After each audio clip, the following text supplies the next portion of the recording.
बिस्मिल्लाहिर्रहमानिर्रहीम। अस्सलाम वालेकुम। मैं हूँ अक्सानाज। आप देख रहे हैं मेरा YouTube channel insight news alert.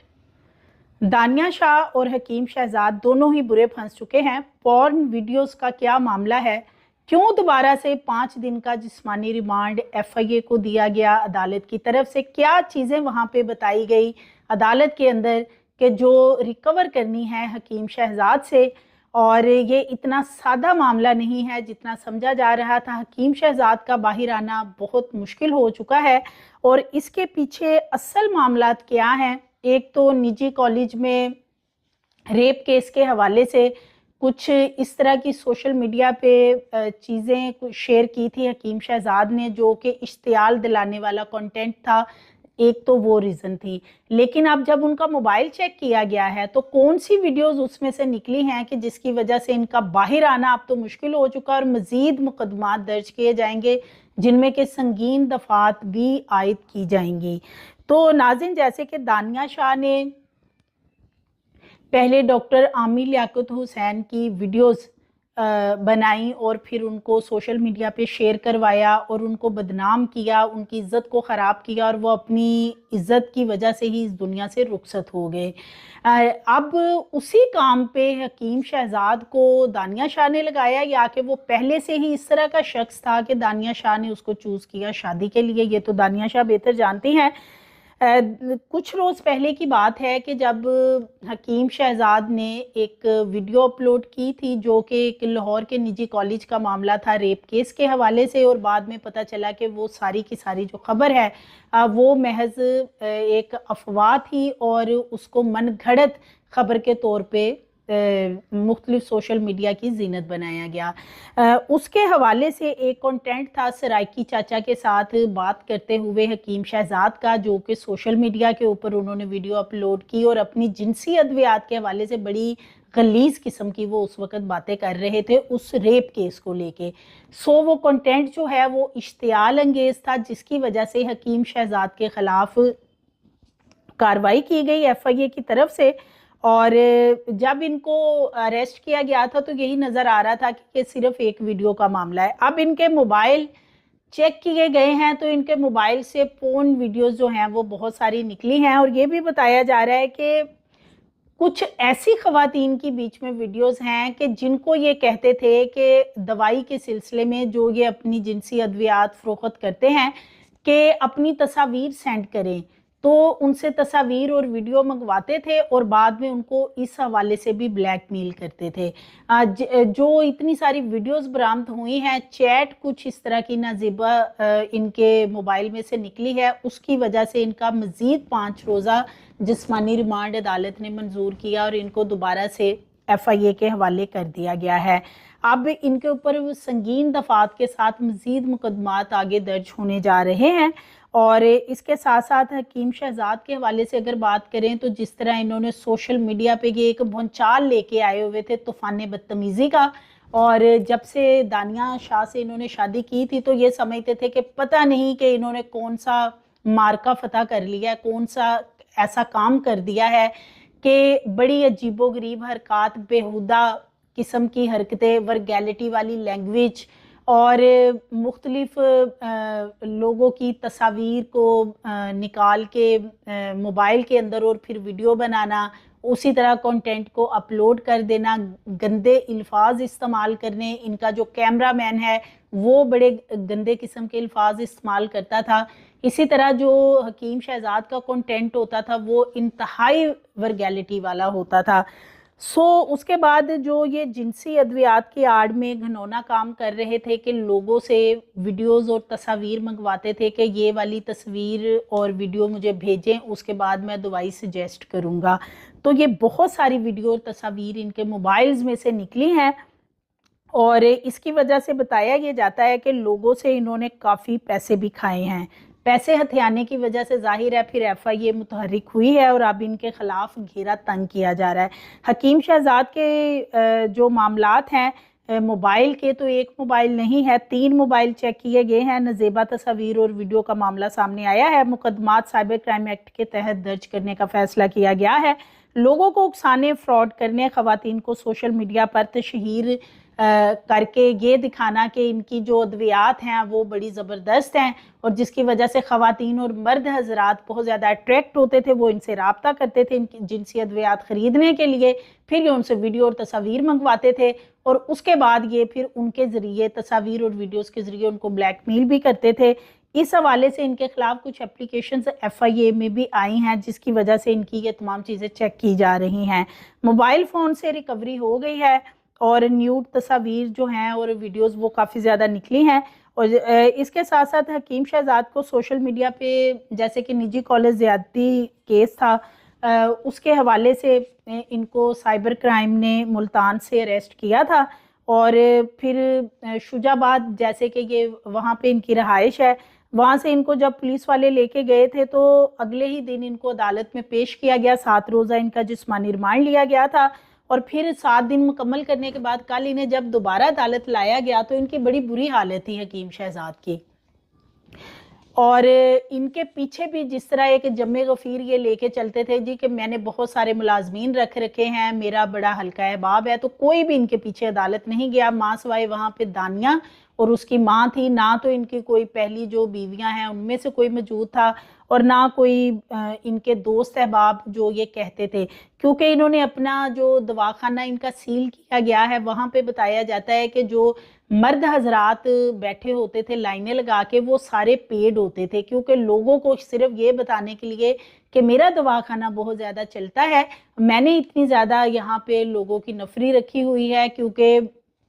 यहाँ पे बड़ा रश रहता है। और वो रश इन्होंने उन लोगों का लगाया होता था कि देखने में ये लगता था कि जैसे यहाँ पे बहुत लोग दवाइयाँ लेने आए हुए हैं। और जब कोई वहाँ पे आता था तो ये फिर उनसे ये सवाल करते थे कि ये लोग हैं, ये मेरे मरीज़ हैं, इन्होंने तो यहाँ से दवाइयाँ ली, इन्हें बड़ा फाका हुआ है। किसी के पास औलाद नहीं थी तो उसके यहाँ औलाद हो गई है, कि किसी को बेटा चाहिए था तो मैंने दवाई दी तो उसके यहाँ बेटा पैदा हो गया। तो वो जो लोग पेट बिठाए होते थे वो फिर कंफर्म करते थे, वो कहते थे जी बिल्कुल हमने यहाँ से अद्वियात ली हैं और हमने यहाँ से इलाज करवाया है। सो देखा देखी लोग जो हैं वो और भी वहाँ पे आते थे और इसी तरह ये मीडिया के ऊपर यानी सोशल मीडिया पे इस तरह की वीडियोस भी बना के डालते थे जिससे लोग अट्रैक्ट होके इनसे राब्ता करते थे। और फिर ये वीडियोस और ये तस्वीर वाला मामला जो है ये तो किसी को पता भी नहीं था कि ये ऐसा काम भी कर रहे हैं, लेकिन कुछ दरख्वास्तें जब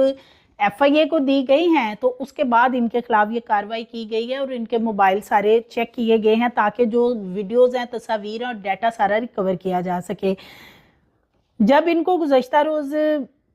अदालत में पेश किया गया है हकीम शहजाद को, क्योंकि इनकी दूसरी पेशी थी, तो अदालत में मज़ीद इंकशाफात किए गए FIA की तरफ से, जो साइबर क्राइम विंग था, कि ये चीज़ें इनके मोबाइल में से बरामद हुई हैं और अभी हमने मज़ीद वीडियोज़ और तस्वीर रिकवर करनी है। सो जज साहिब जो हैं उन्होंने 5 रोज़ा मज़ीद जिस्मानी रिमांड जो है वो इनका दे दिया, क्योंकि वहाँ FIA की तरफ से ये भी बताया गया था कि हकीम शहजाद ने दौरान तफ्तीश एतराफ़ जुर्म भी किया है कि ये सारा मामला करते हैं, यानी कि इन्होंने वो जो निजी कॉलेज के हवाले से कंटेंट बनाया था वो भी ये एक्सेप्ट किए हैं। इसके साथ साथ इनके ऊपर जितने भी ये फ्रॉड के इल्ज़ामात लगाए जा रहे हैं कि लोगों के साथ ये फ्रॉड करते हैं, पैसे ले लिए, दवाइयाँ नहीं दी, 3-3 लाख रुपए के हवाले से भी एप्लीकेशंस आई हुई हैं कि 3 लाख लिए, दवाई नहीं दी, पैसे लिए हैं और उसके बाद मज़ीद जो और पैसों की डिमांड करते रहे हैं। अगर कोई इनको कहता था आपकी दवाई से फाका नहीं हो रहा तो फिर ये उसको ब्लैकमेल करते थे। तो ये सारी चीज़ें जो हैं ये अदालत को कल बताई गई हैं, जिस पे FIA साइबर क्राइम विंग ने अदालत को बताया कि हकीम शहजाद ने ड्यूरिंग इन्वेस्टिगेशन बताया है कि मैंने सस्ती शोहरत और जिनसी अद्वियात की फ़रोख्त के लिए ये तमाम अमल किया है और इनसे हमने मज़ीद वीडियोस रिकवर करनी है, जिस पे कि मज़ीद जिस्मानी रिमांड उन्होंने मांगा और अदालत ने दे दिया। अब इनके जो मोबाइल हैं यानी अब मज़ीद मोबाइल इस तरह इनके चेक होंगे कि जैसे कि इनका कैमरा मैन है अब वो भी फंस चुका है, उसकी भी कुछ चीज़ें सामने आई, कुछ वीडियो ऐसी सामने आ गई हैं, तो उसके मोबाइल और सारी चीज़ें जो हैं वो चेक की जाएंगी। इसके साथ साथ और जो इनके साथ 2 लोग और बताए जा रहे हैं उनको भी इन्वेस्टिगेट करने का फैसला किया गया है। मज़ीद तफ्तीश के लिए FIA साइबर क्राइम ने हकीम शहजाद को अपने पास अब 5 दिन रखना है और इन पे सेक्शन 9 पहले तो लगाई गई है, जो मज़ीद बताया जा रहा है कि सेक्शन का इजाफा किया जा रहा है। 20, 21 और 24 मज़ीद सेक्शन उसमें लगाई जाएंगी। इसके साथ साथ 505 और 500 पीपीसी और 506 जो कि धमकियां और किसी को डराने धमकाने के हवाले से सेक्शन होती है। ये सारी सेक्शन जो हैं अब जो आगे मज़ीद इन पे मुकदमा दर्ज किए जाएंगे तो उनमें ये लगाई जानी है। इसके साथ साथ ये भी बताया जा रहा है कि हकीम शहजाद ने इस हवाले से माफ़ी भी मांगी थी। सोशल मीडिया पे उन्होंने एक वीडियो जारी की थी कि ये मेरे से गलती हो गई है, लेकिन कलेक्शन ऑफ एविडेंस अब हो चुकी है क्योंकि वो वीडियोस इनके मोबाइल से मिल चुकी हैं, जिसकी वजह से अब इनका बचना काफ़ी मुश्किल नज़र आ रहा है। और दानिया शाह जो है, जैसे कि उन्होंने आमिर लियाकत की वीडियो लीक की थी, तो हकीम शहजाद जो है इन्होंने ये एक नया काम खोला हुआ था, यानी कि लोगों से ये जो वीडियोस मंगवा रहे थे और बड़ी ये कह रहे हैं कि गलीज किस्म की वीडियोस हैं जो ये लोगों से मंगवाते थे कि जी आप जो इनके दवाखाने पे नहीं आ सकते थे उनसे वीडियो और तस्वीर मंगवा के, तो उसके बाद कहते थे जी मैं दवाई सुजेस्ट कर दूंगा। तो ये सूरत हाल है मेन। अब पिका एक्ट के तहत एक मुकदमा इन पे दर्ज हो चुका है और अभी मजीद इन पे मुकदमा दर्ज किए जाने हैं। जैसे कि इन्होंने हिबा बुखारी अदाकारा हैं उनके हवाले से उनकी प्रेगनेंसी को लेके बातें की, अपनी दवाइयों के साथ जोड़ा, फिर अरशद नदीम के साथ बड़ी गलीज हरकतें ये करते रहे, 1 लाख रुपया दे के, और फिर इन्होंने उस पर वीडियोज़ बनाई। इसी तरह शाहिद अफरीदी हैं क्रिकेटर कि उन्हें अगर बेटा चाहिए तो वो मेरे पास आए। फिर शेखा माखरा हैं दुबई की शहजादी, उनके हवाले से इन्होंने वीडियो बनाई कि अब मैं उनसे शादी करना चाहता हूँ। सो ये सारी चीज़ें हकीम शहजाद के अब गले पड़ चुकी हैं। उस वक्त तो ये ज़ुबान चलाते रहे हैं कि पता नहीं मैं फेमस होऊंगा, मैं फेम के लिए कर रहा हूँ, क्योंकि इन्होंने एफआईए को बताया है कि मैंने फेम के लिए किया, जो भी किया, शोहरत के लिए किया और अपनी जिनसी दवाइयाँ बेचने के लिए किया, जो भी किया है। लेकिन अब ये बुरे फंस चुके हैं गैर इखलाकी वर्गैलिटी को प्रमोट करने के हवाले से, और फिर एडवांस पेमेंट लेना जिनसी अद्वियात के नाम पर। ये सारे मुकदमात जो हैं ये इन पे अब मुख्तलिफ सेक्शन लगा के, तो ये इनको अब सही लग रहा है कि जैसे आगे चल के इनके लिए बड़े हालात ख़राब होने वाले हैं। फिर बैरून ममालिक से एडवांस पेमेंट इन्होंने ले रखी है लाखों रुपए में कि जी मजून वो जो इनका है जी वो मैं दूंगा, 30-40 हज़ार की एक बॉटल ये देते हैं, वो उन लोगों को नहीं भिजवाई गई हैं, तो वो भी एप्लीकेशंस आई हुई हैं। इसके साथ साथ अंसर आफ्ताब हैं मुजफ्फरगढ़ के रहायशी, वो भी गुज़श्ता रोज़ अदालत में मौजूद थे। उन्होंने अदालत को बताया कि हकीम शहजाद, अमजद बदोई और उमर इनका जो कैमरामैन है, ये